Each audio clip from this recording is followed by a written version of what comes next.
Hello friends, இன்றைக்கி நம்ம ஒரு அழகான 3D எம்ப்ராய்டரி எக்ஸ்ப்ளனேஷன் தான் பார்க்க போகிறோம். இந்த ப்ளவுஸ் அனுப்புனவங்க சென்னையிலேருந்து அனுப்பிச்சிருந்தாங்க. சாரீ வந்து yellow colour and green colour காம்பினேஷன்ஸில் இருந்தது. சாரியில் yellow, green and lavender 3 colour இருந்தது. ப்ளவுஸ் லாவெண்டர் கலரில் கொடுத்துருக்காங்க. அண்ட் அதில் வந்து நம்ம எல்போ ஸ்லீவ் டிசைன் பண்ணியிருக்கோம். ஸோ ஃப்ளவர்ஸ் வந்து தனித்தனி பெட்டல்ஸாக பண்ணியிருக்கோம். அவங்க ஒரு ஃபோட்டோ அனுப்பிச்சிருந்தாங்க, அதில் இந்த மாதிரி தான் இருந்தது. பட் அதில் என்ன மெட்டீரியல் எப்படி யூஸ் பண்ணியிருந்தாங்கன்னு தெரியல. இது நம்மளோட ஓன் ஐடியா. ஆர்கன்ஸா ஃபேப்ரிக்கில் வந்து நம்ம கொஞ்சம் ஸ்ட்ரிங்ஸ் யூஸ் பண்ணி 0.3 mm ஸ்ட்ரிங்ஸ் யூஸ் பண்ணி பெட்டல்ஸ் தனித்தனியாக அரேஞ்ச் பண்ணிவிட்டு அது மேலே கொஞ்சம் சீக்வன்ஸ் அவுட்லைன் கொடுத்துருக்கோம். அதை வந்து ஒரு ஃப்ளவராக அரேஞ்ச் பண்ணி இங்கே பண்ணியிருக்கோம். அண்ட் அதில் 2 கலர் பண்ணியிருக்கேன். ஒன்று வந்து லாவெண்டர், ஒன்று எல்லோ. அண்ட் லீஃபுக்கு வந்து க்ரீன் கலர் த்ரெட் வச்சு இது பண்ணியிருக்கோம், த்ரெட் ஒர்க் பண்ணியிருக்கோம்.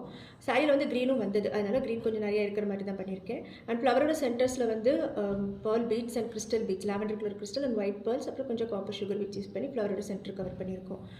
இந்த டிசைன் எப்படி பண்ணலாம் அப்படிங்கிறது இன்னொரு வீடியோவில் பார்க்கலாம். பட் இது ஒரு ஐடியாக்காக உங்களுக்கு காட்டலாம்னு நினச்சேன். தேங்க்யூ.